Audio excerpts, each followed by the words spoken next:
While these student actors seem to be practicing new ways of walking, actually they are learning new ways of talking. These are the lessons of the Academy. Change!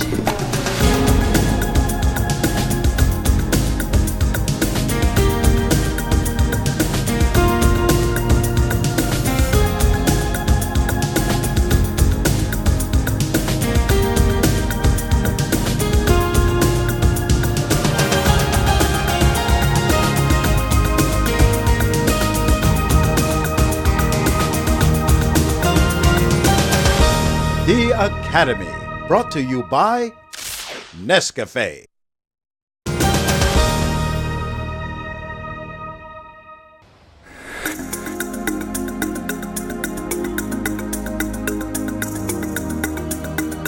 On the last episode of The Academy, our 20 students finally presented their 4 competition video presentations to a panel of judges.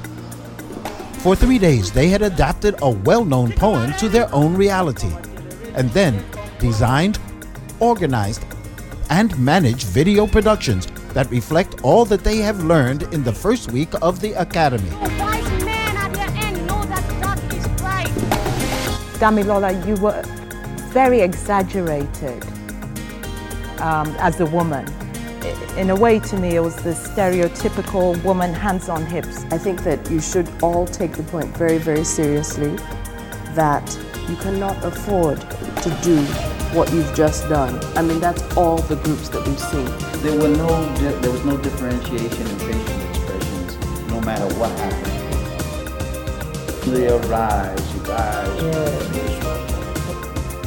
It was the Academy's first formal competition, in which the students risked losing points from the first 100 points given to them on entrance to the Academy. We're going to start first of all with just talking, and then we'll move on to some exercises today. This week we're going to talk basically about characterization, because over and over again you've been hearing in your critiques characterization. You didn't create a character, right? So we're going to have some hints as to how you can create character. The very first hint is what I gave you at the tail end of last week, which was that I told you that you can give factual details.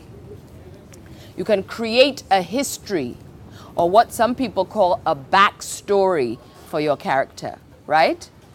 So that's the first pointer. But however many facts you create about a character, if you're still not playing your motivation, if you don't still know where you are and what the situation is, and you don't have a motivation and you're not playing it out strenuously, then you still will not fulfill the objective of having created character. Now, who you are and who the character is, there's a gap between the two. There's always a gap between the two. Even if it's minimal, there's always a gap between the two. Jumping that gap is the work of characterization. When we started out, we said that all good drama, really starts with conflict, right? Or has its origins in conflict. But we haven't really examined what types of drama we mean, because there are many different types of drama. The two main genres of drama are comedy and tragedy, right? We all know that. We also have the tragicomedy. We also have melodrama. We also have farce. So let's try to start to define, okay? What is a tragedy, the tragic form? What about that? In tragedies, the stakes are higher. Yes. In tragedy, the stakes are high as high can be. Usually it has to do with life-threatening situations. It has to do with reputations that could be ruined or saved. Okay, so the emotional stakes and the emotional investment for an actor is much higher in a tragedy. Okay? The characters are usually treated with much more seriousness, but not always. The master of tragedy, William Shakespeare, always wrote tragedies with elements of comedy in it, because it's impossible to start and finish a play with misery. And quite often, this is the type of play that we could say that we learn something from, that their universal themes are being addressed, usually in a tragedy. What about a mixture of the two? Tragicomedy. I mean, obviously it's going to be a form where there are elements of tragedy and elements of comedy. But ultimately, comedy will tend to win out in a tragicomedy. There will be serious consequences, life-threatening, and there's a good and satisfying ending. What about melodrama? It has to do with excess of emotion, overplaying of emotion. Situations that are basically really outlandish, but it's given almost a realistic treatment. Emotions are usually heightened, situations are usually on the edge of being unbelievable, just between what we could possibly believe. Most of the soap operas that you'll watch, American soap operas especially, those are melodramas. Did he have an accident? He has AIDS. And yeah, there's a lot of that. What about the form of farce? Somebody gave some good examples. Papa Ajasco is a farce. Okay? There's a lot of buffoonery, a lot of physical comedy, throwing yourself around, comical in the extreme. And it has to do with physical comedy, a lot of physical comedy. So the elements of farce in a lot of the television programs that we see and enjoy. And there are genres that mix all of these elements, and do it quite successfully.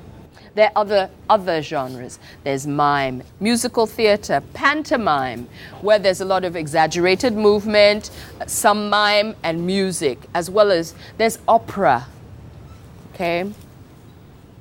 There's commedia, an old form. All right. What about dramatic structure? Now, I have presented dramatic structure to you in a very simple form. I've said you must always have a clear beginning, middle, and end. But ages past, long before I was ever born, the Greeks had decided that for a play or a piece of theater to be effective, that you needed at least 5 different elements in it. The first that you needed was the exposition. And that is the exposing of characters, okay? That you had to be introduced to Mr. A, to Mr. B, to Mrs. C, and Mrs. D, who were going to be the players in your drama.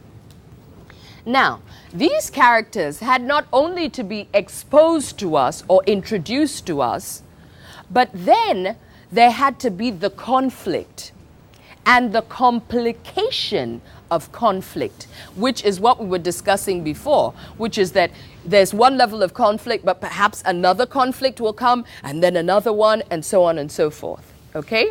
So the complication was the second part. Not just conflict, but complication of conflict. Then the third element. We would now come to the climax.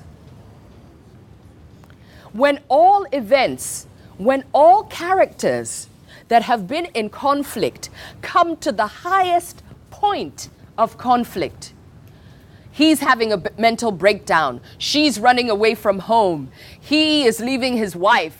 You know, all the different strings or threads, right, are coming to a head, are coming to the highest point of conflict. That is the climax. And then fourthly, all of these threads will start to be unraveled, which is the denouement. the unraveling, it's a French word, or the unknotting of the different threads. They've come to their highest point of conflict, and now we begin to unravel them. For example, he meets a new girl. She starts to go to a doctor over her depression, whatever it is. Then lastly, the resolution of all conflicts, which is what gives us the satisfaction as theater goers. Let the whole body go with your feet. Let the feet lead you. And relax, shake it off, shake it off, shake it off, shake it off. Now hips, all of us, all around the room. Use your hips. Come on, come on, come on, move, don't think. Use your hips in a certain way. Let it change your body. Go on, go on, go on, exaggerate. And change the way in which you're using your hips. Change, change. Change the way you're using your hips. Let it affect the rest of your body. Now your head. All of us. And change.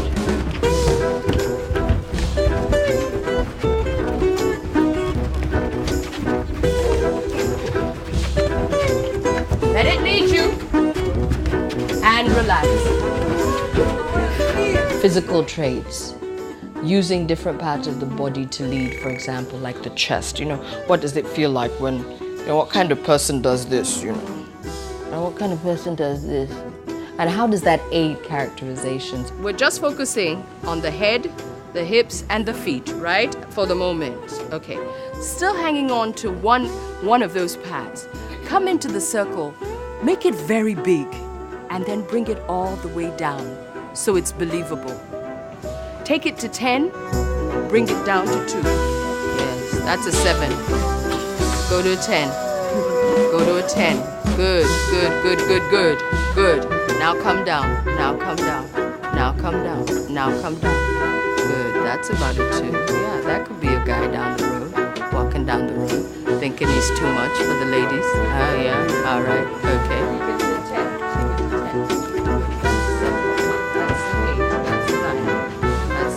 That's an 8, 10, 10, 10, 10, 10, 10.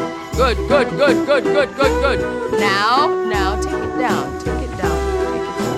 And more, and more, and more. Let it affect the whole body, let it affect the whole body. And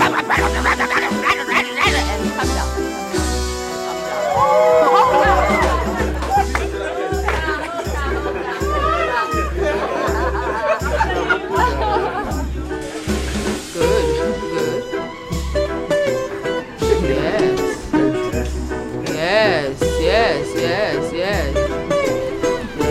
Good, good, and down, and down, and down, and down, and down. Yes, yes, yes, yes, yes. More, more, more, more, more, more, more, more, more, more, more. Good, good, good, good, good, good. Now, down, down. Yeah, now I'm a Rasta boy, and I'm on my way to see the girl. Yeah, yeah. Come to one, come to one, come to one, come to one, come to one, come to one, come to one. Believable walk. Keep walking. Keep walking in that character. Make it believable. One now. You're going down the road, and this is how you use it. Yeah. Good, good, good. 7, 8, 9, 10. Yes, and stop, and come down. Yeah, yeah, yeah. I'm too much. Hey, baby. Yeah, yeah. Bro. Hi, baby. Most men are in love with this movement. Out of the circle. Good, good, good, good. I never knew you could create a character through movements. I thought maybe it's just there, you just like, act and all that. So today I was like really shocked when they told me to do some weird things. And then I found out that if I exaggerate on them, or if I reduce it to the lowest level, it kind of tells the story. So I guess I really learned that today. That's the movement thing. 10, yes. Now, if you can control your body to do exactly what you want it to do, then you don't have the problem of, how you say, nervous gestures as an actor. So sort of everything you do is deliberate and it serves the character that you're becoming.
That was last week, and throughout last week it wasn't comfortable for me to go there, so I just basically just forgot about it. I believe that gestures and little things like handling props are where you see the difference between a professional and an amateur.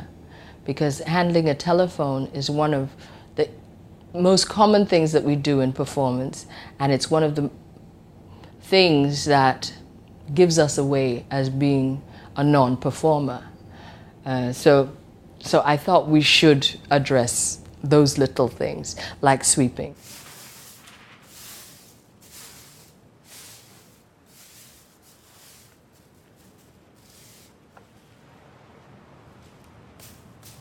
Reading a magazine.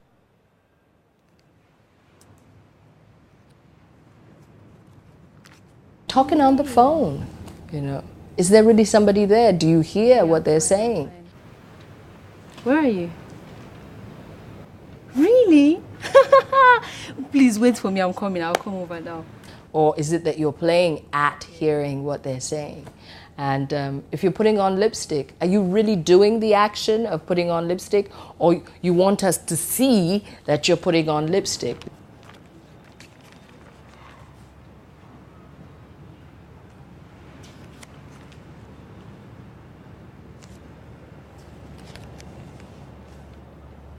One thing that spells death on stage and in film is if you're dealing with props and you're aware.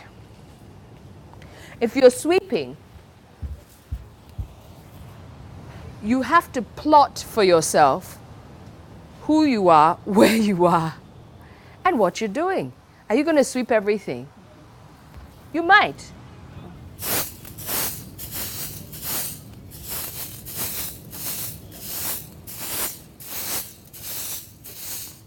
And then you have to really focus on sweeping,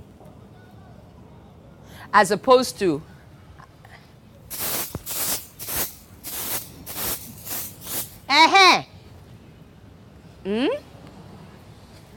No, you have to actually be sweeping. And you have to know what you're going to sweep, because when you sweep in your house, don't you plan the area you're going to sweep? So you must plan. Where am I going to sweep? Why am I sweeping? Is somebody coming? And you know you're excited? Or is it that, oh, you do this every day? Oh.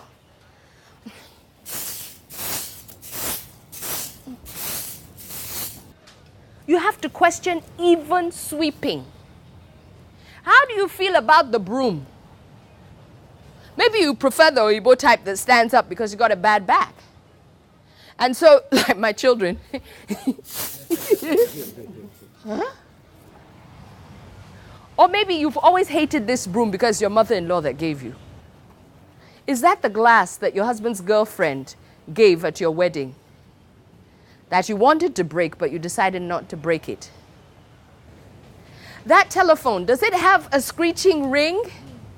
Is it the sort that jars you when you hear it? That news magazine, are you looking at something you're not supposed to be looking at in it?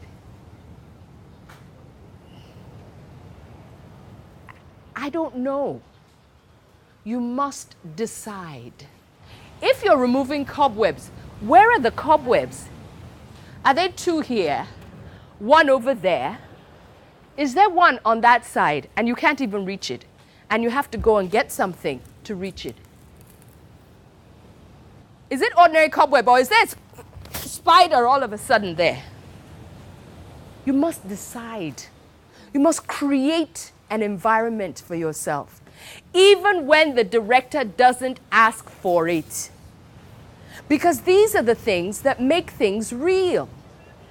And this thing that we do, I'm waiting. Is it always that when we're waiting that we check our watch? And at what intervals do we check our watch, even if we're going to check it? Or do we check the clock on the wall and then check our watch and then look out the window? Even waiting is a whole exercise by itself. We must be aware of the little things because it's the little things that make performance real and brings empathy from the audience and says, oh yeah, that's me. Oh yeah, that happened just like when it happened with me, and it touches us. And if performance doesn't touch us, then what's the use? If you can conquer Wole Soyinka and William Shakespeare. On the next episode of The Academy, the students will begin their next competition exercise. The dean will introduce them to Romeo and Juliet, the famous play written by William Shakespeare. The challenge begins, as always, with deciphering the script. As mine on hers, so hers is set on mine, and her combined save what thou must combine. In the afternoon, they also get to hear of another competition. They will once again create their own scripts, which will also be performed before the camera and taken to the panel of judges for comment and criticism. Shut up there! Do this! He's your elder brother. I know, but Don't. The lessons will be intense and informative. Next time on The Academy. Brought to you by Nescafe.